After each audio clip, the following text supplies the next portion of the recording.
Salut tout le monde, c'est Moxilaz. On se retrouve pour une nouvelle vidéo Creepypasta. Alors, c'est la première fois que je fais une vidéo comme ça. J'espère que ça va vous plaire. L'histoire que j'ai créée a été créée avec un peu de l'histoire réelle de Boogeyman.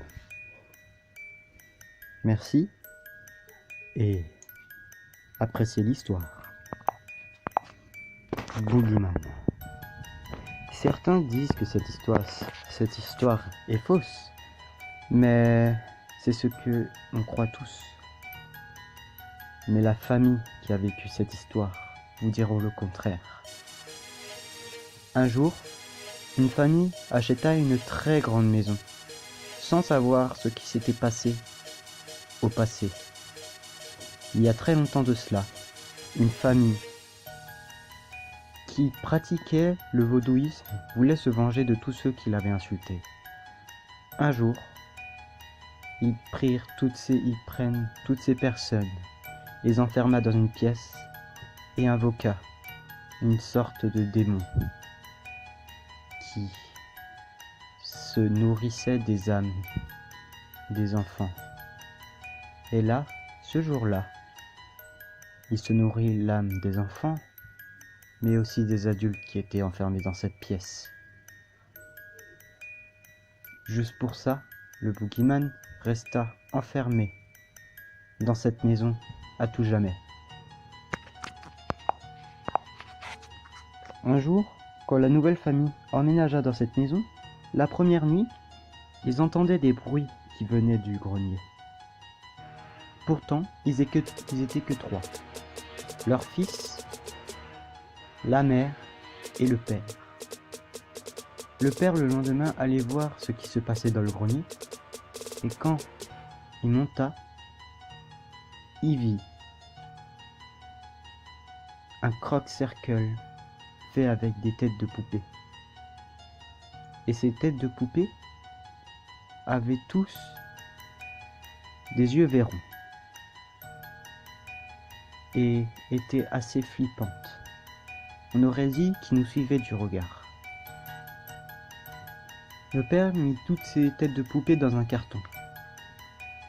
Le soir suivant, l'enfant hurla dans sa chambre, car il vit une sorte de créature mi-humaine avec des grandes dents, des grandes griffes, au-dessus de lui, au-dessus de son lit, qui le fixait. Et puis, dès qu'ils se réveillèrent, la créature partit. L'enfant allait voir ses parents et dire « Maman, maman, papa, j'ai vu une créature qui était posée au-dessus de moi et me regardait. Il avait des grandes dents et des grandes griffes. » Mais les parents ne croyaient rien.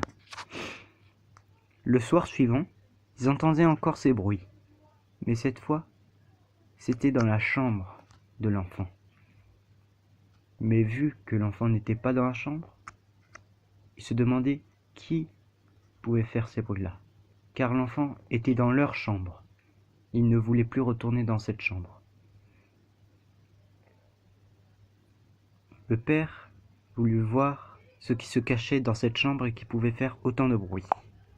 Et là, il vit une créature avec deux grands yeux blancs lumineux le regarder et s'enfuir par la fenêtre.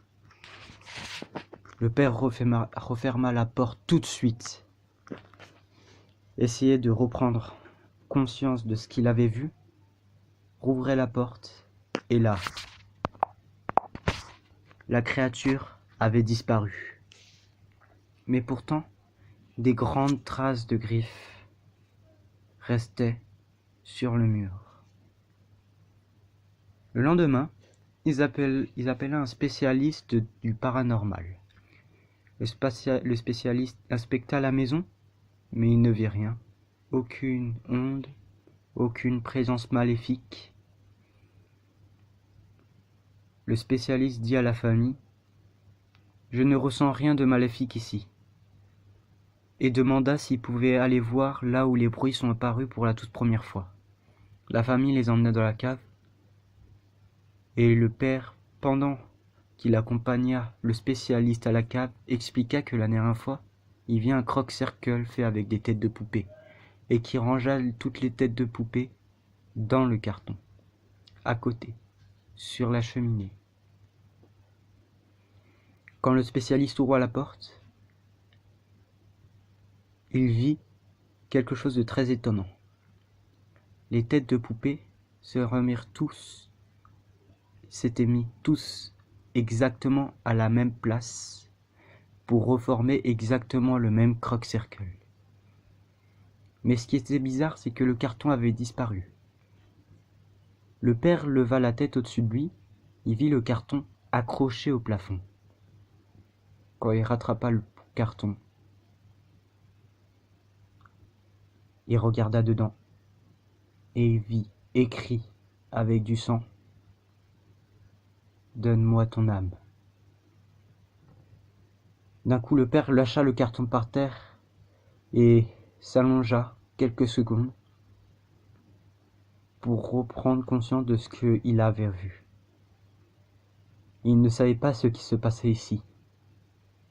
Du coup, le spécialiste fit une séance pour essayer de faire fuir la créature. Quand la séance finit, la famille se recouchèrent, chacun dans leur pièce. Et là, pendant la nuit, à 3 heures du mat', il entendit quelqu'un crier. Le boogeyman était au-dessus du lit du garçon. Il voulait l'attaquer. Quand les parents entrèrent dans la chambre, le petit garçon était déjà mort. Il vit le boogeyman devant eux. Et là, ils courirent très vite vers la sortie. Le boogeyman réussit à les rattraper et à les tuer, chacun leur tour. Depuis ce jour, aucun policier, aucun inspecteur ne sut ce qui s'était passé à la famille. Mais ils savaient que c'était quelque chose de pas humain qui avait fait ça. Merci d'avoir regardé cette vidéo. Si cette creepypasta vous a plu, j'en referai d'autres. Merci beaucoup d'avoir regardé jusqu'au bout. N'hésitez pas à vous abonner à ma chaîne si ce n'est pas déjà fait et à charcuter un max de likes, cela me ferait très plaisir. C'était Moxilaz. Sur ce, je vous dis à la prochaine pour une prochaine vidéo. Ciao.